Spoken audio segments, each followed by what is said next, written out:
मी एक नर्स होते. कामावरून घरी येत असताना वाटेत मुसळधार पाऊस सुरू झाला. आता माझे सगळे कपडे भिजले होते आणि त्या भिजलेल्या कपड्यामधून माझे आतले अंग सर्व काही दिसत होते. मी रिक्षाची वाट पाहत होती. मग एक अनोळखी मुलगा त्याच्या गाडीत आला आणि मला त्याच्यासोबत यायला सांगितले. मला ऑटो मिळत नव्हता म्हणून मी होकार दिला. तो मला त्याच्या बंगल्यावर घेऊन गेला. मग त्याने रात्रभर माझ्यासोबत. आज मला मध्यरात्री 12 वाजेपर्यंत हॉस्पिटलमध्ये राहावे लागले. माझी 12 वाजता शिफ्ट संपणार होती. सगळी कामं उरकून मी बाहेर पडली. आज पावसाची शक्यता होती. सायंकाळपासूनच आकाशात ढग होते, त्यामुळे वातावरण चांगलेच थंड झाले होते. उष्णतेनंतर थोडीशी थंडी मिळाली तर मन आपोआपच प्रक्षुब्ध होते. मी फक्त 20 वर्षांची होती. माझे कुटुंब दुसऱ्या लहान गावात राहत असायचे. मी एका नर्सिंग हॉस्टेलमध्ये राहत असायची, जे इथून फार दूर नव्हते. गरज पडली तर मी पायी जायची. आज मी कामावरून निघाली तेव्हा बाहेर पाऊस पडत असल्याचे दिसले. पहिला पाऊस होता. पावसात भिजायला बरं वाटलं. पावसाचे थेंब अंगावर पडताच एक विचित्र शांतता जाणवली. भिजत असताना मी पायी चालत होती. आज ऑटो स्टँडमध्ये ऑटो नव्हता. चालण्याचे अंतर सुमारे 20 मिनिटे होते.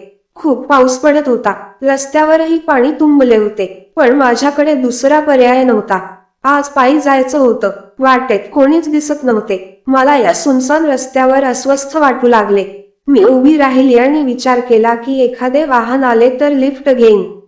मात्र रात्रीच्या वेळी लिफ्ट घेणे योग्य होणार नाही, कारण कोणी माझ्या सोबत वाईट केले तर अशी भीतीही मनात होती. पण या स्थितीत पायी जाणेही अशक्य झाले होते. तेवढ्यात मला दुरून एक गाडी येताना दिसली. कार खूप महाग होती. मी त्या कारला हात करून थांबवू लागली. गाडी माझ्या जवळ थांबली.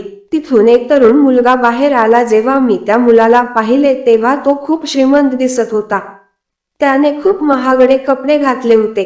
तो खूप उंच होता आणि खूप रागावलेला दिसत होता. आणि असे गर्विष्ठ लोक देखील अनोळखी लोकांना मदत करत नाहीत. मग तो का थांबला? एखाद्या श्रीमंत बापाची बिघडलेली पोरं असेल, हाच मी मनात विचार करत होती. तोपर्यंत तो माझ्याकडे आला आणि काय प्रकरण आहे ते विचारले. तो म्हणाला, इथे उभी राहून तू का भिजत आहेस? जणू तो मला ऑर्डर देत होता.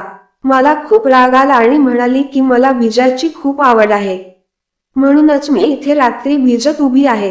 आणि तो मागे वळून रागाने म्हणाला, वेडी आहेस का?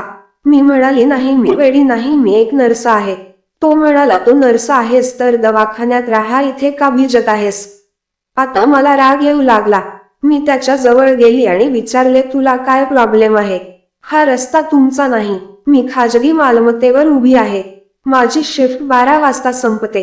मला ऑटो भेटत नाही. मला हॉस्टेलला जायचे आहे, त्यामुळे मी लिफ्टची वाट पाहत उभी आहे. तो म्हणाला, आता सगळं ऑनलाईन भेटत, तू कॅब बुक का केली नाहीस? मी म्हणाली की मी माझा मोबाईल घरी ठेवला आहे. तो म्हणाला, मग तू एकदम वेडी आहेस. फोन घरी ठेवायचा असतो का? यावेळी मी खोटे स्माईल देऊन म्हणाली, जिथे माझे काम होते तेथे मोबाईल नेण्यास परवानगी नाही, म्हणून मी मोबाईल घरी ठेवले आहे. मी म्हणाले, पण तू इथे का भिजत उभा आहेस? तुझ्याकडे एवढी महागडी गाडी आहे.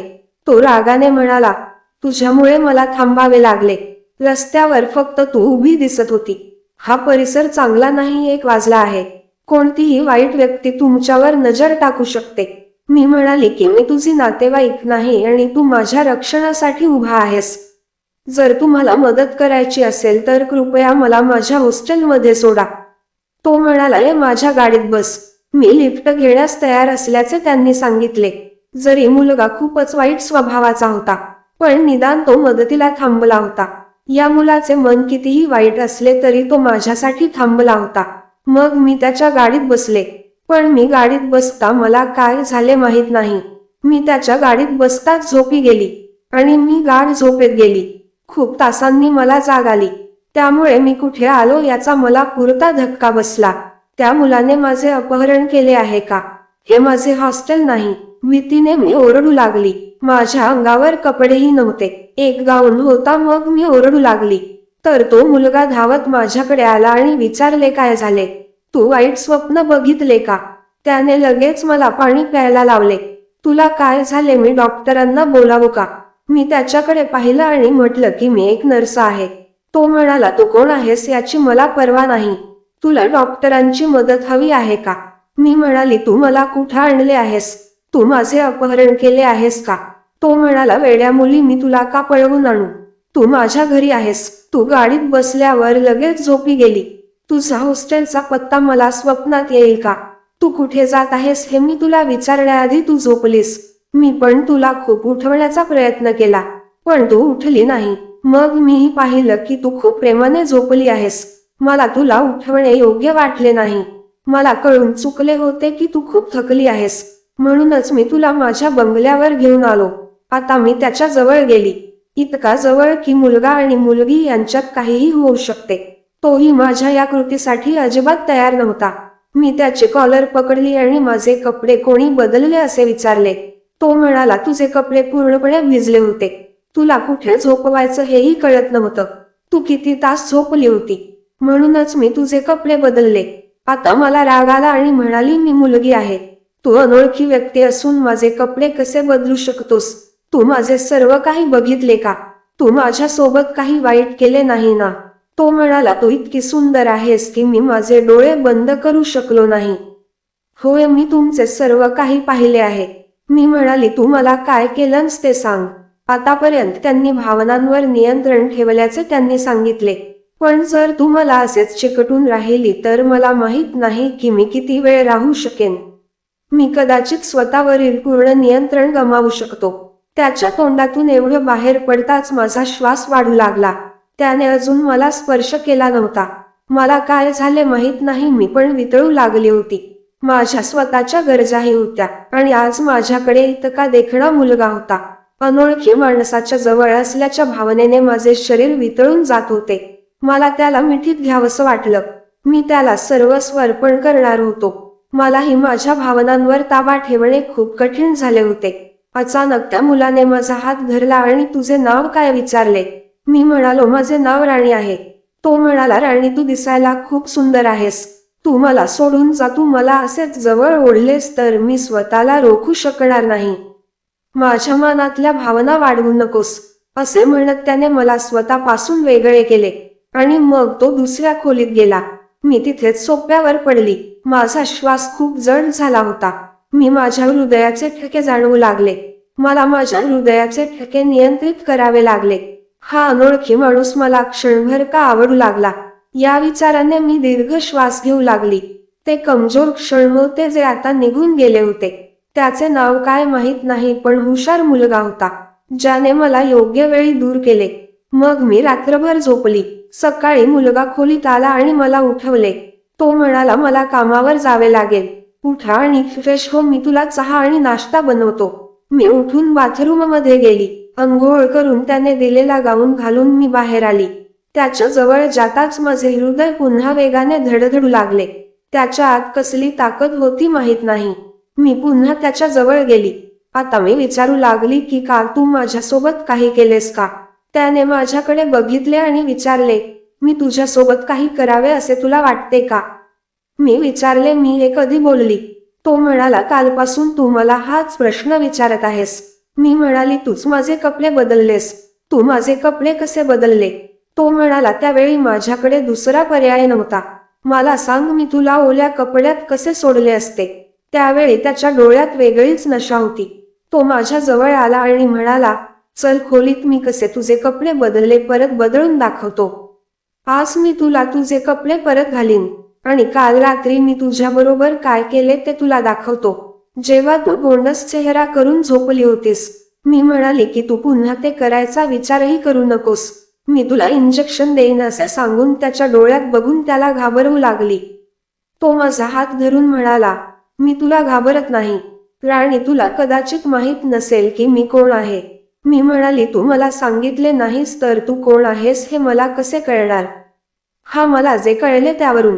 तू खूप गर्विष्ठ आणि हट्टी माणूस आहेस. तो म्हणाला, मी गर्विष्ठ आहे का? काल तुला रात्री मीच लिफ्ट दिली होती. मी म्हणाली, तू स्वतः आला होतास. तुला सुंदर मुलगी दिसली म्हणून तू माझ्या मागे आला. तो म्हणाला, सुंदर मुली माझ्या मागे लागल्या आहेत आणि मी खूप सभ्य माणूस आहे. मग तो त्याचं नाव सांगू लागला. तो म्हणाला, माझे नाव अनुराग आहे. मग मी खोलीत जाऊ लागले. त्याने माझे कपडे कोरडे करायला ठेवले होते. ते कोरडे झाले होते. मी ते कपडे घालू लागली. मग मी व्यवस्थित तयार झाली आणि निघू लागली. माझ्या मनात त्याच्याबद्दल प्रेम निर्माण का झाले ते मला कळत नाही. मला अनुरागला सोडण्याची इच्छा नव्हती, पण तो खूप श्रीमंत आणि मी राहिली गरीब. मग मी बाहेर आली. मी म्हणाली, आता मी निघते, माझी संध्याकाळची ड्युटी आहे. तुम्हाला कदाचित आत्ताच ऑफिसला जावं लागेल. तो म्हणाला, थांब, मी तुला हॉस्टेलवर सोडतो. आणि तो माझ्याबरोबर बाहेर जाऊ लागला. मी त्याच्या गाडीत बसली होती. काल मला बसल्याबरोबर झोप लागली होती. मी झोपलो नसतो तर मला अनुरागला यायची संधी मिळाली नसती. त्याने मला माझ्या हॉस्टेलचा पत्ता विचारला तेव्हा मी त्याला तिकडे जाणार असल्याचे सांगितले. अचानक त्याला कोणाचा तरी फोन आला. फोनवर तो खूप अस्वस्थ दिसत होता. मग तो म्हणाला, राणी, मी तुला हॉस्टेलवर सोडू शकत नाही. तुला माझ्यासोबत यावं लागेल. मी त्याच्याकडे बघितलं आणि तो म्हणाली, काय झालं आहे? तो म्हणाला की माझी आई अचानक आजारी आहे. आम्ही डॉक्टरांना बोलावले आहे. पण तो खरंच नर्स असशील तर ये, नाही तर काही उपयोग नाही. कुणास ठाऊक माझ्यासारखा देखणा मुलगा पाहून तू खोट बोलली असशील की मी नर्स आहे.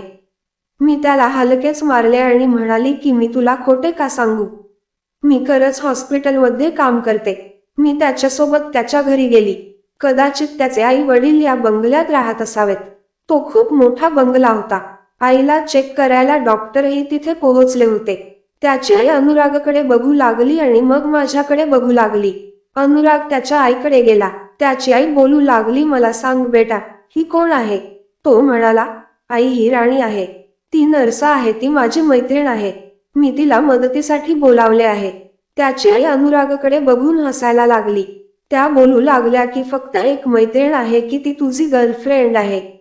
आईकडून हे ऐकताच त्याला लाज वाटू लागली. त्याने विचारले, आई, तू कशाबद्दल बोलत आहेस? डॉक्टरांनी आईला औषधे दिली होती आणि मलाही समजावून सांगितले होते की आज तू माझ्या आईकडे राहा. मी म्हणाली, मला संध्याकाळची शिफ्ट आहे. मला दवाखान्यात जावे लागेल. मी तिथून सुट्टी घेऊ शकत नाही. ही माझी जबाबदारी आहे. पण तुम्हाला हवे असेल तर मी संध्याकाळपर्यंत नर्सची व्यवस्था करेन. मी माझ्या एका मैत्रिणीला फोन करते, ती इथे येईल. अनुरागही आईसोबत राहिला. कदाचित त्याच्या आईचे पोट दुखत होत. प्रकृती बिघडली तर तिला ऍडमिट करावे लागेल. अनुरागची इच्छा होती की मी दिवसभर त्याच्यासोबत राहावे. संध्याकाळी माझी एक मैत्रीण तिची ड्युटी करायला आली, म्हणून मी परत दवाखान्यात गेलो आणि माझे कर्तव्य करू लागली. आता मी फक्त अनुरागचाच विचार करू लागली. असा विचार माझ्या मनात वारंवार येत होता. जेव्हा माझी शिफ्ट 12 वाजता संपली तेव्हा मी पुन्हा हॉस्पिटलमधून बाहेर पडली.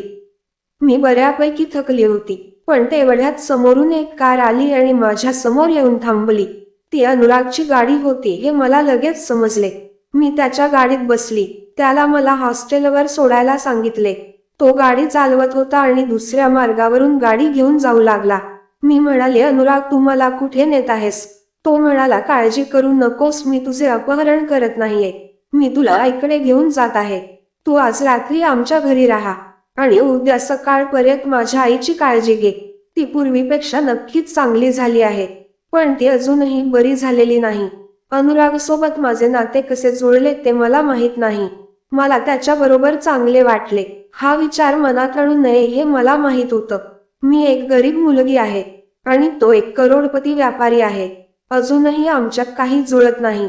मनात फक्त त्याचाच विचार येतो. एका रात्रीत तो माझा कसा झाला. मला त्याच्या घरी आणल्यानंतर त्याने मला त्याच्या खोलीत आणले. तो म्हणाला, तू आज या खोलीत आराम कर आणि सकाळी आईच्या खोलीत जा. आणि मी रात्रीसाठी एक नर्स ठेवली आहे. असं म्हणत तो निघून जाऊ लागला आणि मी अनुरागचा हात धरला. मी म्हणाली, तुला माझ्याबद्दल काय वाटते? मी हॉस्पिटलचा कर्मचारी आहे.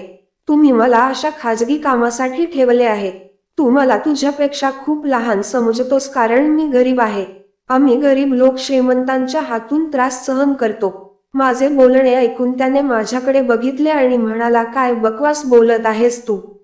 तुला मी इथे सर्व काही दिले. तू मला सांग की तू पहिल्यापासून अशी आहेस का, इतकी गरम? मी म्हणाली, तुम्ही श्रीमंत व्यक्ती आहात. तुम्ही कोणत्याही नर्सला ड्युटीवर लावू शकता. मग मला का आणलेस? तो म्हणाला, जेव्हापासून मी तुला भेटलो तेव्हापासून तू मला एकच सांगत आहेस की मी एक नर्स आहे.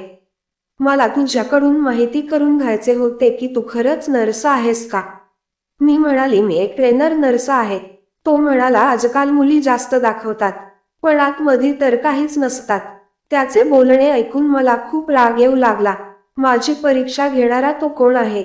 त्याने मला त्याच्या घरी नोकरानी म्हणून आणले. मी रागाने झोपायला चालली होती. मग अचानक अनुरागने मला मागून पकडले आणि म्हणाला, मी तुला डेमो दाखवतो. मी आश्चर्याने त्याच्याकडे पाहू लागली. कोणाचा डेमो दाखवणार तो मला? त्याने मला त्याच्याकडे खेचत म्हणाला, मी काल तुझे कपडे कसे बदलले ते दाखवू. त्याचे बोलणे ऐकून मला माझा श्वास थांबल्यासारखे वाटले.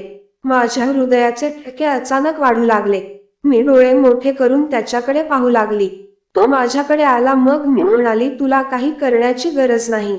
मग त्याने मला मागून घट्ट मिठीत घेतले. माझ्याकडे बघून तो म्हणाला, तू खूप सुंदर आहेस. त्या दिवशी तुला त्या अवस्थेत पाहून मला खूप वाईट वाटले. तुला मी नोकरानी म्हणून नाही आणले. मला वाटले की तू चांगले काम करून माझ्या आईला कदाचित इम्प्रेस करशील. मी म्हणाले की मी तुझ्या आईला का मी इम्प्रेस करू? तो हसला आणि म्हणाला, तुला या घरची सून व्हायचे नाही का? माझ्या चेहऱ्यावर प्रेमाने हसू उमटले. मी म्हणाली, तू हे काय बोलतोस? अनुरागने प्रेमाने माझ्या गालावर हात ठेवला आणि म्हणाला, मी तुझ्या प्रेमात पडलोय. मी तुझ्याशिवाय राहू शकत नाही. तू माझ्याशी लग्न करशील का? मी म्हणाली की या आकडूच्या बरोबर आणि मी विनोदाने हसायला लागली. आणि मग मी त्याला घट्ट मिठी मारली आणि म्हणाली, मी तुझ्या बरोबर लग्न करायला तयार आहे. हे माझे पहिल्या नजरेतील प्रेम आहे आणि अशा प्रकारे मी आणि अनुराग कायमचे एक झालो. मग त्याने मला सर्व काही दाखवले, की त्या दिवशी त्याने माझे कपडे कसे काढले आणि माझ्यासोबत काय केले. आता मलाही खूप मजा येत होती. मग आम्ही पूर्ण रात्र एकमेकांशी बरोबर प्रेम केले. मी पहिल्यांदा असे केले होते, म्हणून मला अजून मजा येत होती. आता मला त्याच्यापासून क्षणभरही वेगळे व्हायचे नव्हते. त्यामुळे मी त्याच्या घरी शिफ्ट झाले आणि मग आम्ही खूप प्रेम करू लागलो. तर मित्रांनो, तुम्हाला ही कथा कशी वाटली?